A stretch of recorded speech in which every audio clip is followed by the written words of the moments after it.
principles that have made this nation great: the Constitution, the Bill of Rights, Declaration of Independence, and the Emancipation Proclamation. Thank you for taking time out of your busy schedules from time to time to engage us in the dialogue and sometimes the trialogue when there are three people here on discussions and topics that we feel are relevant and pertinent to us all. Today I have with me a distinguished guest and friend, the Reverend Dr. Reginald Mallott. He is CEO of his own distribution firm in Indianapolis, Indiana, and he is a celebrated entrepreneur. His wife is a celebrated attorney who has served the Indianapolis Assembly for 25 years as its legal representative and has practiced law in a stellar fashion for the past almost 3 decades. These are very accomplished achievers, and these individuals would be considered, according to Caldwell's book, outliers.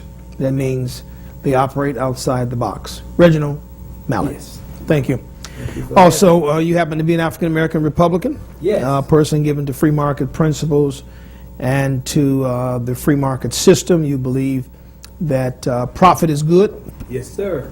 and that individuals do need to be allowed to realize their own individual skill sets, develop those skill sets, and take their talents to whatever heights that the arena of the free market system will allow them to ascend to. Your thoughts? Yes, I most appreciative that I've had the opportunity when moving to Indianapolis to find myself in the marketplace because of our beliefs and believing that everyone has the ability and should have the freedom to do what they can do best and to excel in the marketplace. God has been good to us. Well, I'm going to move back over here so I don't get out of the camera's view, but did want to say that we appreciate you being an example to the African American community, and that you and your wife are individuals that have worked very closely as a team. You pastor a successful church in that city. It seems as though some doors are opening for you. Yes. Hopefully that you will take advantage of and seize the opportunity of when you do return. But we are, as ministers, for starters, in a very acrimonious, apathetic, and lethargic spiritual time. Yes. One of the things that we teach from the standpoint of eschatology. Yes. Eschatology, which is the teaching of prophecies and apocalyptic events that should take place in the future, and the coming of Christ and the end of all things. It appears that we are in some very tumultuous times when it comes to the church. This administration seems to be anti-church. The Obama administration has embraced the gay lesbian agenda and are pushing for the legalization of gay marriage. Yes. The expanding of rights for gays and lesbians, transgenders and transvestites on every front, at the expense of what we feel is the very stable and moral standards as espoused by our founding fathers. Certainly our founding fathers were not right to have slavery, but ultimately the American conscience was awakened. Yes. And the institution of slavery was abolished, followed by the efforts of the late Dr. Martin Luther King Jr. Yes. as the centerpiece of the civil rights movement in the early 1900s and through the mid-1900s until today. We have seen the installation of the first African-American president Yes. in this particular country, in this long-standing democracy in the history of mankind, and he is, in fact, a historical figure. No one can argue that Barack Obama is a historical figure. On my wall in my office is a picture of he and I, because we were acquaintances during the Bush administration. Yes. He is a very affable fellow. He is certainly an academic genius of the first rank. He and Michelle, she is a celebrated attorney who worked for the Council of Foreign Relations before her husband ran for president, and has worked on a number of things that are considered probably among the elite, the finest exposures that one in that profession can have. These two gentlemen, these two persons, the gentleman Barack Obama and his very distinguished wife, are now leading a campaign of secular progressivism that has not been seen in the nation of this country. Your thoughts on exactly how in as much as the secular progressives who push academics and the logos and the knowledge of man above the knowledge of God are faring in pushing back the influence of the Christian culture? Well, first I would say that is the reason why we that know God and have an understanding of prophecy and biblical principles should encourage our people to vote. That's the first reason, first thought. Second, I think that while one would say it is of God for one person to be in power and it's of God for one person not, I believe that all things work together for the good, especially for the church. But I believe we should not ignore the fact that some things are happening that shouldn't happen. We should not ignore the fact that we should have our people out voting for righteousness, and it's the simple way of putting it, voting for righteousness, those that stand for the things that are right. Should not ignore those that do things that are basically trying to win the public opinion. I think Barack's a very good president, person. Do I think that he's the right choice for the country right now? Probably not. It's probably time for a change. I think that was it of God that he was voted in this last time. I think that God knows what he's doing. And maybe if all for the fact of waking us up, making us entertain and dig deep in the areas that God has been trying to talk to us and tell us, talk to this country. So I think that it's time for the American people to wake up in some areas. It's time for the Christians to wake up in some areas. And it's time for us to push for those that do what's right to be in office. So then the African American voter and the American voter in general should be voting based on knowledge and based on fact and based on specific empirical scientific data that speaks to the different issues that are aligned in the planks in the platform of the candidate. For example, when I ask this question, African Americans need to know where any candidate stands on the issue of abortion, gay marriage, traditional family values, education, jobs and the economy, taxes, if you will. And it would appear to me that if a candidate is pushing an agenda that is going to be pro-choice and proliferating abortion, pro-gay marriage, proliferating the destruction of the traditional family, one man, one woman, as well as an agenda that espouses a conduct and lifestyle that puts individuals at risk, then it would seem to me that they would need to weigh these things. When I say I'm simply, they need to think these things through. They need to contemplate exactly what it is and where they stand with regard to these issues before they lend that candidate their vote. And yes, and we tend to, especially in our community, we tend to come in on the back end of a lot of things. Let's take abortion, for instance.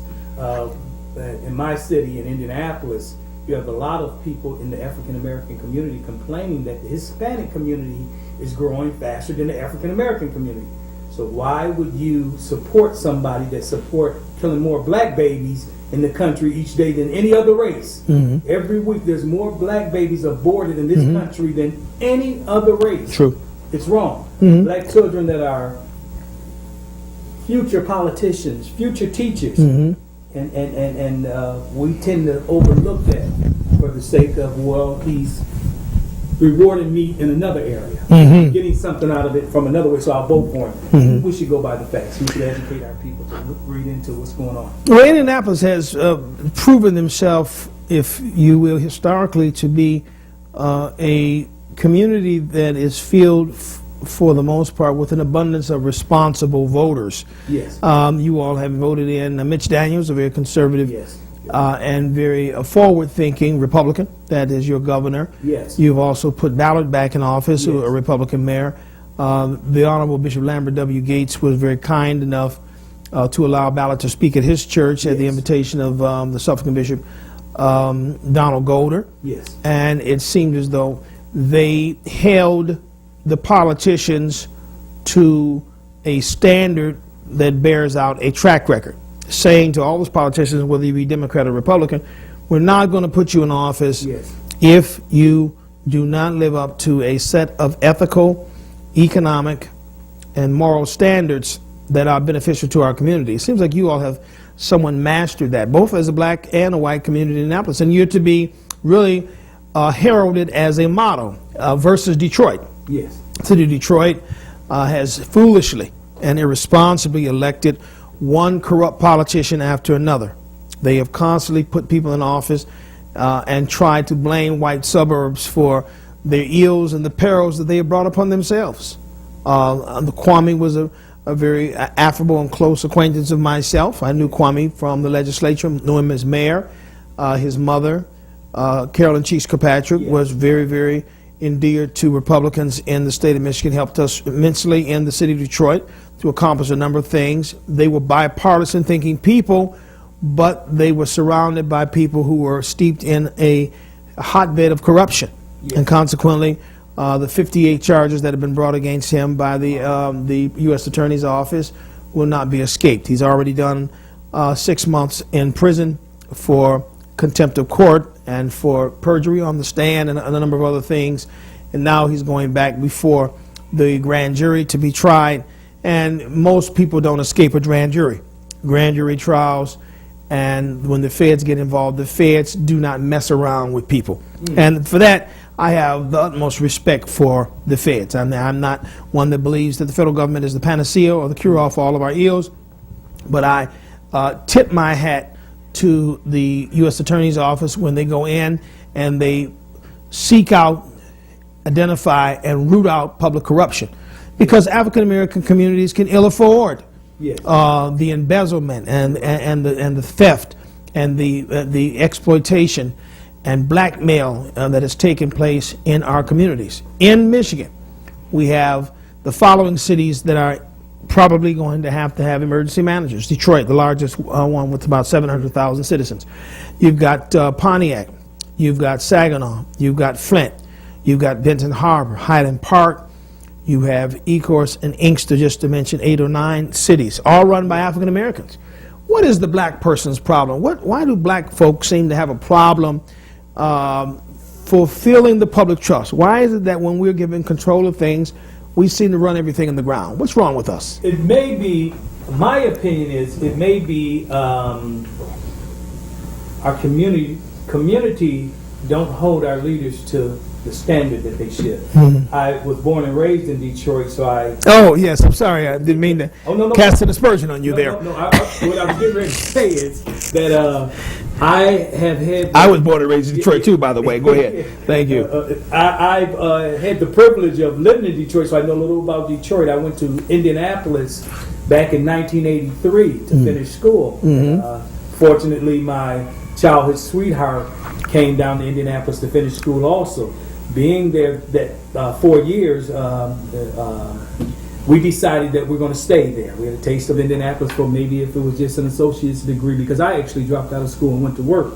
So we stayed for her full 4 years. And she decided she wanted to go on to IU Law School. And so we said, this is a better place to raise our children. Now that decision right there is what I look for out of my churchmen, that type of decision making. That it was just better for us, a better environment, a better group of politicians, a better marketplace in Indianapolis than it was for me in Detroit. So even though all my family was in Detroit, even though I had a lot of friends that I loved in Detroit, even though there were a lot of church members that I enjoyed being around, I made a better decision for my future. If we would teach our associates and our neighbors and our church members that do what's right, we would hold our politicians to a higher standard. When Interesting. Do what's right. I made the decision not because at the time you could consider me homeless. I didn't own a house in Indianapolis, but I considered the government there. I considered the marketplace there. I considered the environment there, and I said this is a better place for my family. I was only 23 years old, but I said we're staying here. I could have easily said, well, I'm going back to where old Johnny James or old Drome or old Edward is, my friends. I stayed in the environment and in the place that was best for my family. So I think that if we teach our people to look into it, educate our people and tell them make the best decision, we wouldn't just put anybody in office. Interesting. Well, let me get back to that. You make a profound observation that the preaching community, the religious community, we as ministers have failed to hold the leaders that have taken a public oath to the standards of the Constitution and to the standards of the law that require them to keep the public fiduciary with a level of credibility and integrity that is impeccable and uncondemnable. Unequivocally, it's unfortunate that we have a problem with public corruption with African Americans across the country. There seems to be this philosophical bent, as Dr. King would put it, that these individuals are owed something. They seem to be elected to office and feel that somehow they have to race not toward the top, but race toward the bottom to get back what they feel is owed them to match the corruption of previous ethnicities, races, and or people that have ruled and or held the offices prior to their ascension. So it seems like they go into history, look and say, well, when the Irish were in charge, they stole. Or when the Jews were in charge, they stole. When the Italians were in charge, they stole. So then I have a right to get my piece of the pie like they got their piece of the pie. The problem with that is, the late Bishop David Lee Ellis used to say the problem he had with African Americans was this, that white folks, if they steal, they take some money out the cash register. But when black folks steal, they take the whole cash register. So how say you? You know, once again, I think it's the is that us out there? Go ahead, I'm sorry. And I don't want to say generational curse. I'll put it like this.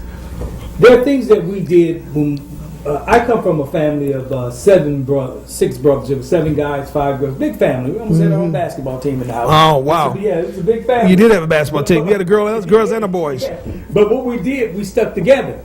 And so I was kind of lucky that I was in the middle of the family, because if you mess with one, you were messing with all. We all looked alike. We all had big foreheads, and they knew when the Mallots were coming around. And so we stuck together regardless of whether we knew why we were sticking together, but we knew that survival meant that the Mallots stuck together. In the African American community, we have been under some oppression in previous years to where we learned to stick together without question. And then when the oppression left, those that were blessed to be educated and teach that is no longer to stick together for name's sake. You stick together for the purpose sake now. I'm not voting on you just because you have the same color or the same shaped head I have. I'm voting on you because you're going to do my grandbabies right. My grandkids will benefit from the economy that you're hooked into, from the laws that you are promoting, from the standards that you are promoting. And I think that maybe in the African American community, we can look at it, like I said, I don't want to say generational curse, but it's certainly something that's not good for us. We got to come out of that.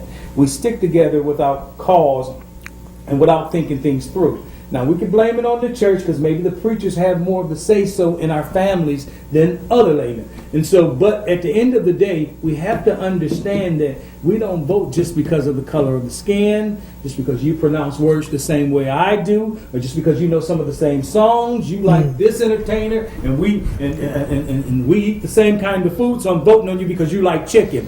That's just as silly as saying, my kids are going to be poor because we both like chicken. We both like this. So, but once again, I think it's all about educating our people and teaching them how to move to the next step. So then, in educating our people, there's a couple of things that Cornel West and Tavis Smiley are traveling around and communicating to the black community. They're calling for the ouster of Barack Obama. Cornel West is saying that, and he did, and he's backing it up with facts and with history, that his history with Barack Obama goes way back. As a Princeton and Harvard scholar, he had an agreement with Barack Obama that Barack Obama would not become an establishment figure. Now, I don't know how Cornel West thought that could be when David Rockefeller was the first advisor to come out of the blocks in recruiting Barack Obama to be president, and i.e. the president of the United States that happens to be the first African-American one. And then the Kennedys, likewise. These are institutional personalities that have been members of the Trilateral Commission, and they have governed the Council of Foreign Relations that controls all of our port authorities in this country and throughout the world. And so I don't know how Obama could distance himself from the establishment when the establishment bankrolled his campaign. $250 million of his campaign contributions in the first election came from overseas. George Soros was the supervisor of those transactions, and the Republicans sued for full disclosure and transparency and were never able to open the pocketbook or get to the bottom of where these contributions came from. Then an additional $500 million came from the establishment personality types of this country.